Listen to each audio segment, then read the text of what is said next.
La presidenta de México, Claudia Sheinbaum, descartó ir a la guerra contra los cárteles de droga tras asegurar que sus predecesoras lo intentaron y no funcionó. Además aseguró que una ofensiva contra los narcos causaría más violencia.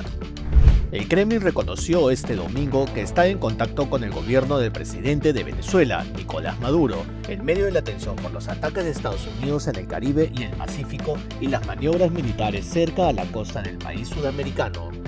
El líder supremo de Irán, Ali Khamenei, dijo este lunes que la cooperación con Estados Unidos solo sería posible si detiene su apoyo a Israel, retira todas sus bases militares de la región y deja de intervenir en Medio Oriente.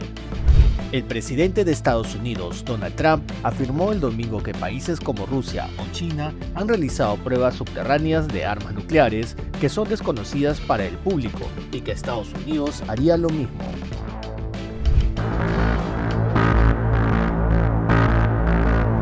Hay quien pide, como ocurrió con la guerra contra el narco, la militarización y la guerra. Eso no funcionó. Es más, fue lo que llevó a la situación de violencia en Michoacán. La guerra contra el narco, eso no funcionó, al contrario. Fue lo que generó esta violencia que apenas estamos disminuyendo. Fueron 6 años de Calderón, 6 años de Peña, y apenas cambió la estrategia, y siempre lo hemos dicho, es la atención a las causas y la cero impunidad, la inteligencia, la investigación y la judicialización. Cientos de personas, entre familiares y simpatizantes, acompañaron el cortejo fúnebre del alcalde del municipio mexicano de Uruapan, Carlos Manzo, quien fue asesinado al recibir 6 tiros durante un acto público. Entre clamores de justicia por el crimen, el cuerpo del dirigente llegó a la plaza principal en la que ocurrió el atentado, cuando Manzo asistía al tradicional Festival de las Velas como parte de la conmemoración de la Noche de Muertos. Su esposa, Grecia Quirós, afirmó en un sentido discurso que asesinaron al que hubiera podido ser el mejor presidente para México. Al único que se atrevió a levantar la voz, al único que se atrevió a debatir, a hablar con la verdad, a decir siempre la verdad, sin temor a nada, sin temor a perder su vida, sin temor a dejar a sus hijos huérfanos el día de hoy. La mujer, de igual forma, aseguró que continuará con el legado de Manzo, quien llegó a la alcaldía de Uruapan como candidato independiente tras desempeñarse como diputado federal por el partido Morena. No apagarán esta lucha, no la apagarán porque seguiremos su legado, porque seguiremos luchando junto con el movimiento del sombrero. Cabe recordar que a lo largo de este año, Manzo le había pedido apoyo a la presidenta Claudia Sheinbaum para enfrentar al crimen organizado que opera en Uruapan. Por ello, en medio del dolor, las personas que acompañaron el cuerpo del alcalde pidieron la salida de la mandataria. De otro lado, la viuda también hizo un llamado a los padres de familia para que eduquen a sus hijos y eviten que estos se involucren en el crimen organizado. Esto recordando que la madre del sicario, que también fue abatido, de igual forma está sufriendo. Un alcalde fue asesinado a balazos el sábado en el estado de Michoacán, en el oeste de México, una región azotada por la violencia ligada al crimen organizado. El funcionario asesinado durante un evento del Día de Muertos fue Carlos Manzo, alcalde de la ciudad de Uruapan, epicentro de la exportación de aguacate a Estados Unidos. Un hombre sencillo, con principios y con valores familiares, que es lo que a la sociedad le falta. Hicimos un buen equipo de trabajo y estábamos iniciando todo el deseo del cambio para el país. Manzo gobernaba Uruapan desde septiembre de 2024 y patrullaba las calles del municipio con chaleco antibalas, al tiempo que denunciaba la situación de violencia ligada al crimen organizado en el lugar. En septiembre de este año pidió apoyo del gobierno federal en el municipio. No se descarta ninguna línea de investigación para esclarecer este acto cobarde que arrebató la vida del alcalde. Quiero subrayar que Carlos Manzo Desde el mes de diciembre del 2024 contaba con protección asignada y en mayo de este año hubo un reforzamiento adicional. La presidenta Claudia Sheinbaum condenó el asesinato en su cuenta de X y convocó a una reunión con su gabinete de seguridad. El asesinato de Manso ocurrió a pocos días de que Bernardo Bravo, representante de los productores de limón de Michoacán, fuera asesinado a balazos.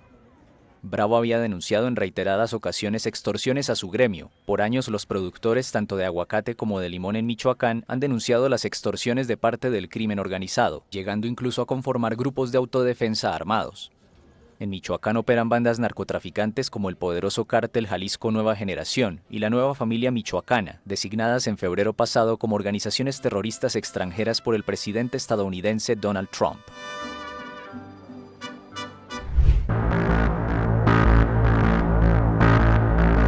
El Kremlin reconoció este domingo que está en contacto con el gobierno del régimen chavista liderado por Nicolás Maduro en medio de la tensión por los ataques de Estados Unidos en el Caribe y en el Pacífico y las maniobras militares cerca a la costa del país sudamericano.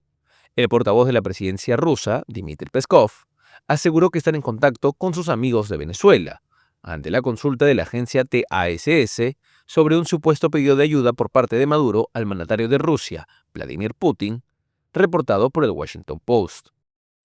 Tenemos diversas obligaciones derivadas de tratados, seguimos de cerca la evolución de los acontecimientos en el este de Ucrania y por supuesto deseamos que todo permanezca en paz y que no surjan nuevos conflictos en la región. El mundo ya está lleno de conflictos, no necesitamos más.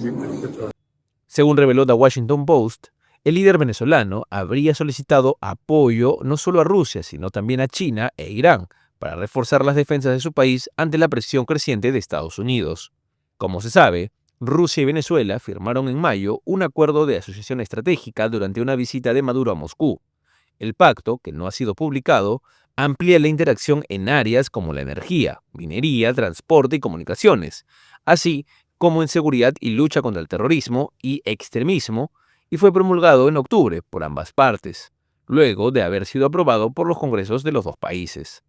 La confirmación del Kremlin sobre los contactos con Caracas añade una nueva dimensión geopolítica a la crisis, con Rusia, potencia nuclear y rival estratégico de Estados Unidos, posicionándose junto al régimen de Maduro en un momento crítico para la estabilidad de la región. Acompaña al gobierno nacional, hoy, mañana y siempre. Hoy, mañana y siempre. Estará el Partido Socialista Unido de Venezuela al lado del gobierno revolucionario. El gobierno de Trinidad, tristemente, para el pueblo de Trinidad y Tobago, han asumido una posición de ser un frente contra nuestro país. Frente. Históricamente, Trinidad y Tobago tiene con Venezuela buenas relaciones, extraordinarias relaciones. Mucha gente venezolana tiene comercio constante con Trinidad y Tobago, constantemente. Nosotros hemos sido agredidos por Trinidad y Tobago de mano y de voz de la señora que es primera ministra de Trinidad y Tobago, que no le ha importado el tiempo de buenas relaciones. Todo eso tiene que ver con quién es chantajeable y quién no es. Me explico. Nosotros no somos chantajeables por nadie. No tenemos rabo de paja. Cuando un gobernante como la presidenta de Trinidad y Tobago se deja chantajear es porque tiene rabo de paja. Pregúntenle a quién tiene detenido ella en Estados Unidos. Averigüen para que vean quién está detenido en Estados Unidos, cercano a ella, y de qué está acusado. Y ahí uno comienza a entender muchas cosas. Pero además, lo que se ha constituido una agresión contra Venezuela, se les va a revertir. Se les va a revertir. Venezuela soberanamente ha tomado las decisiones que corresponden. El presidente ha ordenado la revisión inmediata de todos los acuerdos gasíferos. Ella cayó en la trampa porque quien está jugando detrás de eso es el gobierno de Guyana. Pero bueno, no vamos a darle recomendaciones a la presidenta de Trinidad y Tobago, que se dedique a gobernar su país. Muchos problemas. a meterse en los asuntos internos de Venezuela, para agredir un país, permitiendo ahí al lado de las costas nuestras ejercicios militares que sin duda eran una provocación contra nosotros, provocación que no caímos. Inclusive fue denunciado por nuestro canciller la creación de un falso positivo para hacer ver por agentes de la CIA, capturados algunos de ellos, para hacer ver que Venezuela atacaba una embarcación de los Estados Unidos o de Trinidad y generar de allí un conflicto. Salud. Afortunadamente hoy ya es 3 de noviembre y seguimos en paz. No será la presidenta de Trinidad y Tobago con sus provocaciones que nos va a nosotros a descarrilar del tren de la paz. No, no. Porque ellos tienen la costumbre de amenazarnos, de agredirnos y después no, tenemos las mejores intenciones de seguir las buenas relaciones. ¿Cuáles buenas relaciones si tú no estás atacando? Si tú estás atentando contra los venezolanos y las venezolanas, no te importa.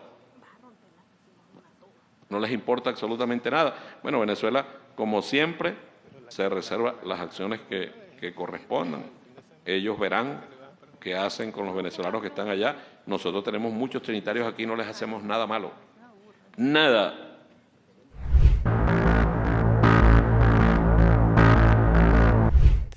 Este martes 4 de noviembre, los ciudadanos de Nueva York, Nueva Jersey, Virginia, California, Pensilvania y Texas acudirán a las urnas para elegir a alcaldes, gobernadores y cambios claves en las reglas electorales en una jornada que anticipa desafíos para demócratas y republicanos.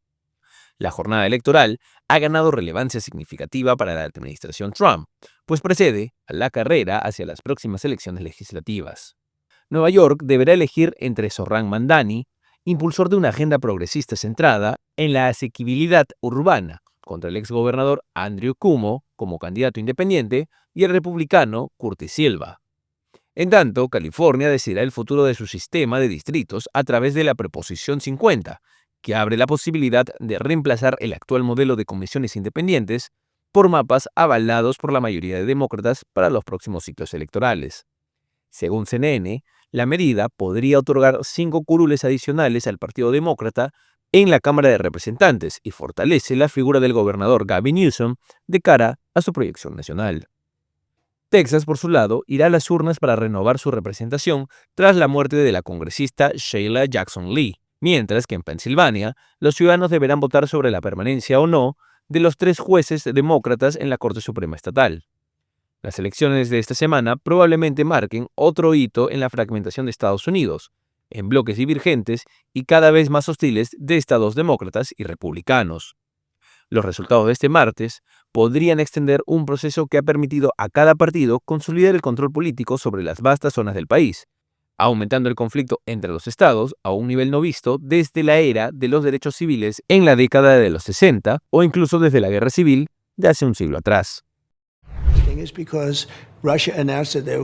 El presidente de Estados Unidos, Donald Trump, acusó a Rusia y China de haber realizado en secreto pruebas de armas nucleares y prometió hacer lo mismo. En una entrevista con el programa 60 Minutos difundida el domingo, el mandatario admitió que no sabe con certeza dónde están haciendo esas pruebas, pero aseguró que las realizan a gran profundidad bajo tierra. Y añadió a Corea del Norte y Pakistán a la lista de naciones que presuntamente prueban sus arsenales. Rusia está haciendo pruebas y China también, pero no hablan de ello. Somos una sociedad abierta, somos diferentes. Tenemos que hablar de ello porque si no, ustedes lo van a publicar. Ellos no tienen periodistas que vayan a escribir sobre ello, nosotros sí. El gobierno chino desmintió el lunes la afirmación de Trump.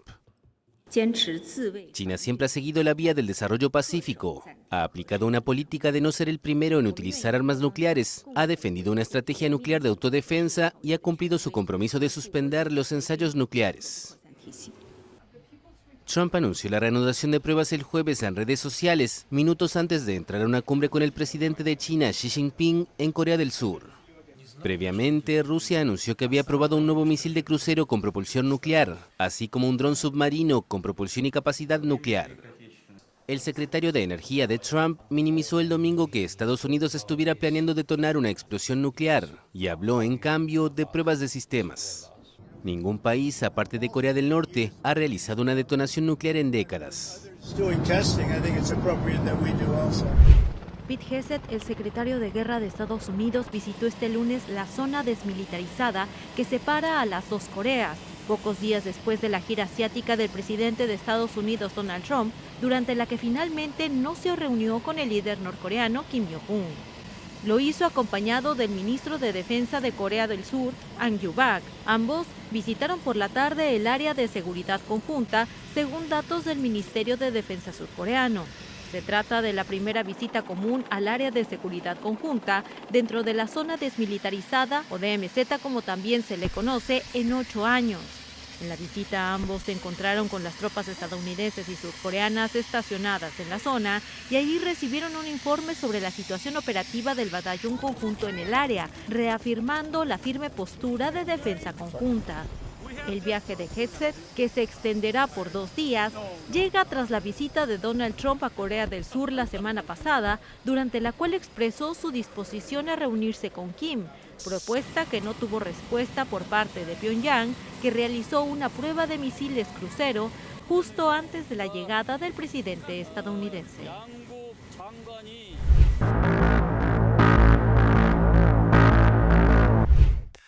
Este martes 4 de noviembre, los ciudadanos de Nueva York, Nueva Jersey, Virginia, California, Pensilvania y Texas acudirán a las urnas para elegir a alcaldes, gobernadores y cambios claves en las reglas electorales en una jornada que anticipa desafíos para demócratas y republicanos. La jornada electoral ha ganado relevancia significativa para la administración Trump, pues precede a la carrera hacia las próximas elecciones legislativas. Nueva York deberá elegir entre Zohran Mamdani, impulsor de una agenda progresista centrada en la asequibilidad urbana, contra el exgobernador Andrew Cuomo como candidato independiente y el republicano Curtis Silva. En tanto, California decidirá el futuro de su sistema de distritos a través de la Proposición 50, que abre la posibilidad de reemplazar el actual modelo de comisiones independientes por mapas avalados por la mayoría de demócratas para los próximos ciclos electorales. Según CNN, la medida podría otorgar 5 curules adicionales al Partido Demócrata en la Cámara de Representantes y fortalece la figura del gobernador Gavin Newsom de cara a su proyección nacional. Texas, por su lado, irá a las urnas para renovar su representación tras la muerte de la congresista Sheila Jackson Lee, mientras que en Pensilvania, los ciudadanos deberán votar sobre la permanencia o no de los 3 jueces demócratas en la Corte Suprema Estatal.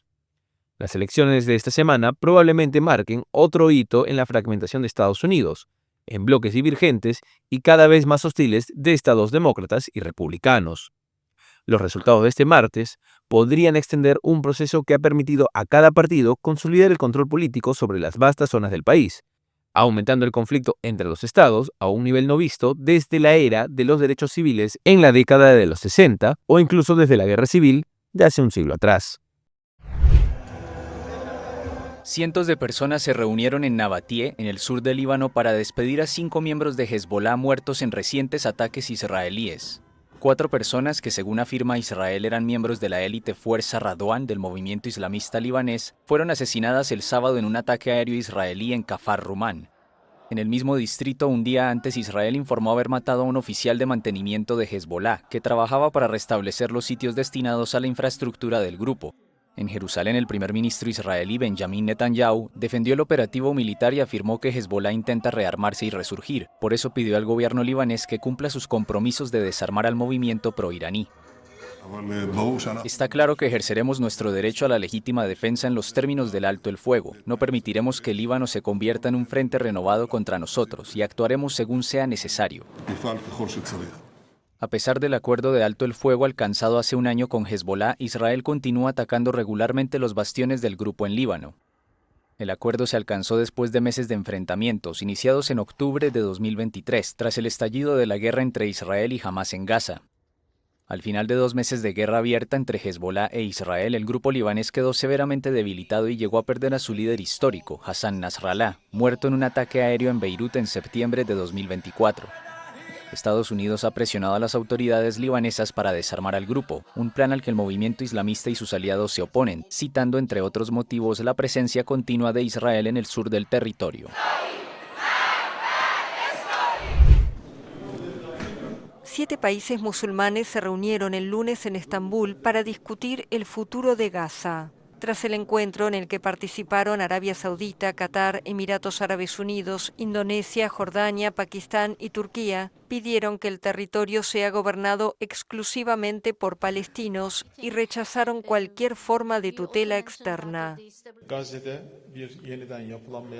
Es necesario reconstruir Gaza y que la población regrese. Es necesario sanar sus heridas. Pero como mencionaste, francamente, nadie quiere ver que surja un nuevo sistema de tutela mientras se hace esto. El ministro expresó además su deseo de una pronta reconciliación entre el movimiento islamista Hamás y la autoridad palestina de Mahmoud Abbas, lo que permitiría, según él, fortalecer la representación palestina en la comunidad internacional. Hamás está preparado para transferir la autoridad de Gaza a un comité compuesto por palestinos. Estos arreglos estarán sujetos al tiempo y a la provocación, en la medida en que protejan los derechos del pueblo palestino. El canciller turco señaló que la creación de una fuerza internacional de estabilización en Gaza, en la que Turquía desea participar, requerirá tiempo. Según el plan de Donald Trump sobre el que se basó la tregua, esta fuerza estaría compuesta por tropas de países árabes y musulmanes y se desplegaría conforme las fuerzas israelíes se retiren. Sin embargo, el canciller israelí Gideon Sa'ar ha advertido que solo países considerados imparciales podrán integrarla.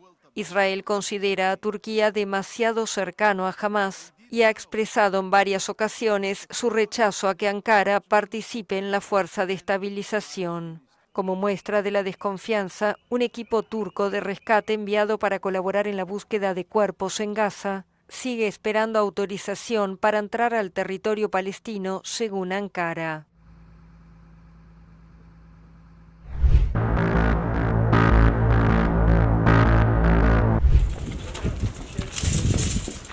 Un potente terremoto sacudió el lunes el norte de Afganistán.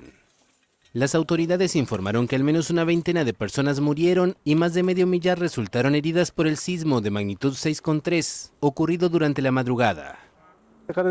Era la 1 de la madrugada cuando todas las casas fueron alcanzadas y hubo personas heridas. Mi pedido al gobierno es que ayude a la gente a reconstruir sus hogares. En Mazar-i Sharif, gran ciudad del norte del país, numerosos habitantes salieron de sus viviendas por temor a que sus casas colapsaran. Las réplicas se sintieron incluso en la capital Kabul, de acuerdo con reporteros de AFP en la ciudad. Las pérdidas millonarias generadas por el huracán Melissa en Jamaica son un yugo que afectará la economía del país caribeño por varios años.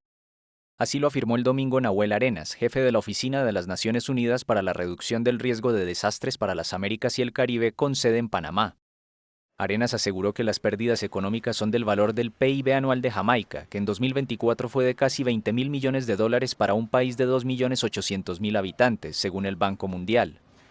Melissa, que causó cerca de 60 muertos en el Caribe, devastó regiones enteras de Jamaica e inundó Haití y Cuba durante su recorrido de varios días por la región.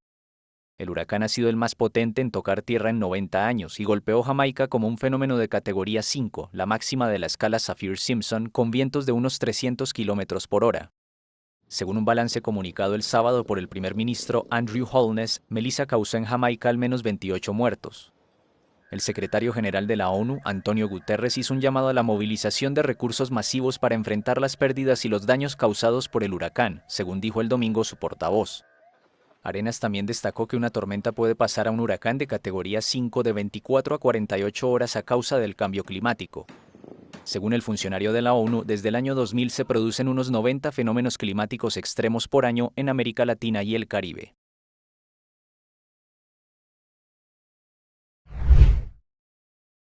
Las pérdidas millonarias generadas por el huracán Melissa en Jamaica son un yugo que afectará la economía del país caribeño por varios años.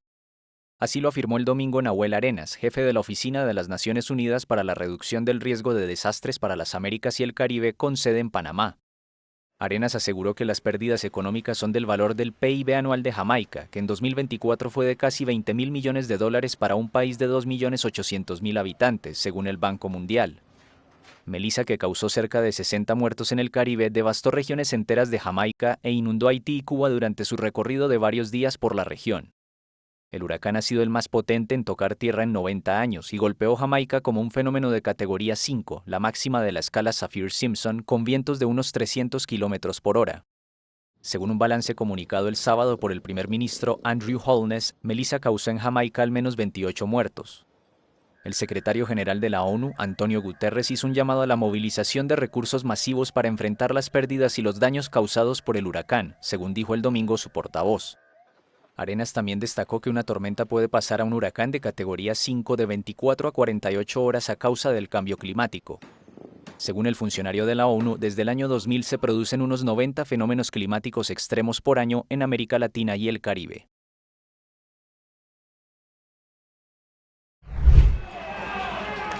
Una torre medieval en el centro de Roma que estaba siendo renovada se derrumbó parcialmente el lunes, dejando a un trabajador atrapado bajo los escombros. A media mañana, parte del interior de la torre dei Conti colapsó junto con una sección de la fachada. 3 trabajadores que se encontraban dentro fueron evacuados. Uno de ellos fue trasladado al hospital en estado crítico y un cuarto trabajador permanecía atrapado bajo los escombros, según el alcalde. La torre dei Conti, una torre que data de principios del siglo XIII, estaba siendo restaurada con fondos de la Unión Europea. El edificio se encuentra en una zona muy transitada, junto al Foro Imperial y cerca del Coliseo, el más visitado de Italia.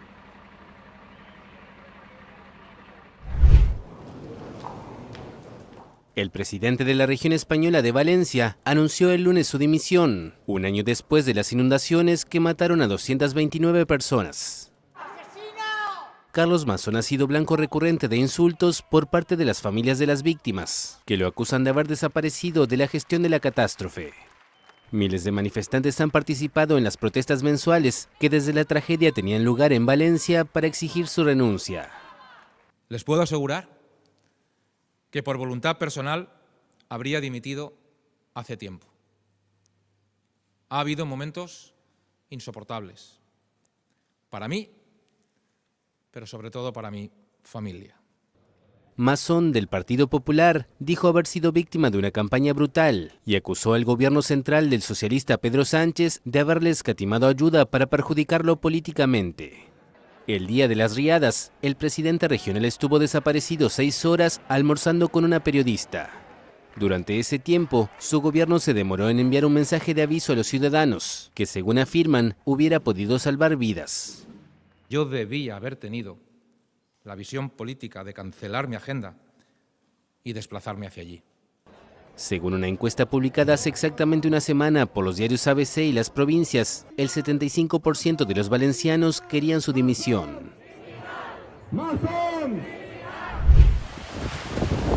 Evacuaciones en Filipinas ante la llegada del potente tifón Kalmaegi. Decenas de personas se refugiaron en esta escuela de la isla de Samar, en el este del archipiélago. Nuestra casa está inundada, el agua subió mucho, es peligroso, aunque la casa está bien porque es de concreto, estamos evitando la inundación. Más temprano, un auto de policía recorrió la zona anunciando que había que dejar el área cerca de la costa. El servicio meteorológico indicó que el tifón, con vientos de 150 kilómetros por hora, tocó tierra en la provincia de las Islas Dinagat. Según el gobierno, en total, más de 150.000 personas fueron evacuadas de forma preventiva el lunes en las provincias costeras del país. Filipinas ya se vio afectada por 2 grandes tormentas en septiembre, entre ellas el supertifón Ragasa.